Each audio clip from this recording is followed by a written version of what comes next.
2023 में कर्नाटक के बेलगांव जिले में हिरकोडी नामक गांव के नंदी पर्वत पर हमारे परम पूज्य आचार्य श्री काम कुमार नंदी जी महाराज की विभत्स रूप से हत्या कर दी गई।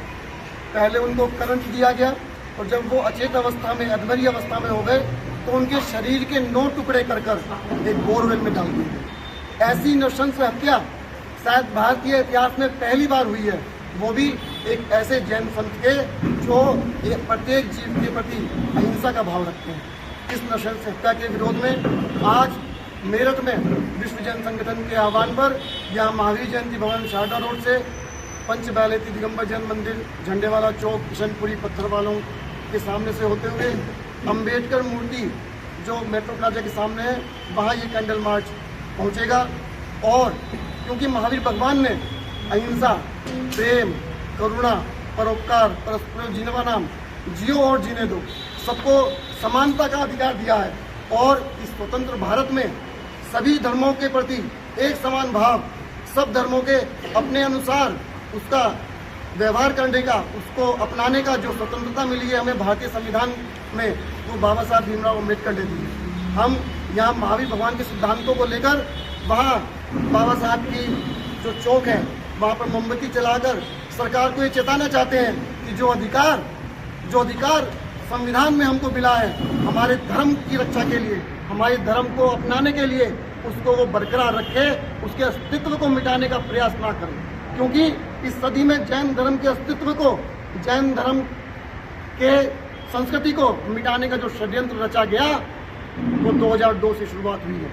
2002 में गिरनार पर्वत जो गुजरात राज्य के जूनागढ़ जिले में है, जो हमारे 22वें तीर्थंकर भगवान नेमिनाथ की मोक्ष स्थली है, वो एक षड्यंत्र के तहत हमसे छीन लिया गया। 2002 से पूर्व हमारे जैन श्रद्धालु वहाँ पर अपनी पूजन पद्धति के हिसाब से पूजन वंदना किया करते थे, परंतु आज ये स्थिति है कि अगर वो वहाँ कोई जाता है हमारा जैन श्रद्धालु तो उसके साथ मार पिटाई की जाती है, गाली गलौज की जाती है, उसको धक्का दिया जाता है। यहाँ तक कि 1 जनवरी 2013 को परम पूज्य मुनिषी प्रबल सागर जी महाराज पर एक चाकू से जानलेवा हमला हुआ। इस तरह से जो हमारी संस्कृति को नष्ट करने का प्रयास किया जा रहा है, उसके बाद से लगातार चाहे हमारे तीर्थ हों, चाहे हमारे साधु भगवंतों के आहार विहार के समय एक्सीडेंट हो, चाहे हमारे सबसे सर्वोच्च आस्था का केंद्र समय शिखर पर कब जाने का प्रयास हो, चाहे हमारे अन्य मंदिरों पर कब जाने का प्रयास हो, ये निरंतर एक षड्यंत्र व्यवस्था चला जा रहा है। अब हम पूरा जैन समाज जागा है, सड़कों पर है और जब तक नहीं रुकेगा, जब तक ये षड्यंत्र का पर्दाफाश नहीं हो जाता और हमको ये सरकार सुनिश्चित नहीं करती कि हमारे तीर्थों की, हमारे जैनत्व की, हमारी संस्कृति की संपूर्ण रक्षा होगी। और मैं ये आह्वान करता हूँ सभी से कि जो भी, हम किसी से बंधे हुए नहीं हैं, जो भी हमारे साथ है हम उसके साथ हैं, हम उसी की बात करेंगे जो हमारी बात करेगा। अब समय आ गया है हमको सौदा करने का। सौदा किस बात का? कि जैनियों का वोट, नोट और सपोर्ट उसी को होगा जो हमारे तीर्थों की रक्षा का संकल्प लेगा, हमारी संस्कृति की रक्षा का संकल्प लेगा, हमारी मुनियों की रक्षा का संकल्प लेगा और हमें आवाज़ देगा। अब हमने देखा कि हमारा एक भी सांसद नहीं है अब हमारी आवाज़ उठाने के लिए। कोई भी प्रकरण हो, हमारा एक प्रतिनिधित्व नहीं है। जब ये स्वतंत्रता के बाद भारत में हमारे 45 से 50 सांसद हुआ करते थे, पर एक षड्यंत्र के तहत धीरे धीरे आज की तारीख में वो सब, क्योंकि हमको राजनीतिक रूप से कमज़ोर कर दिया गया, वो भी एक साजिश है।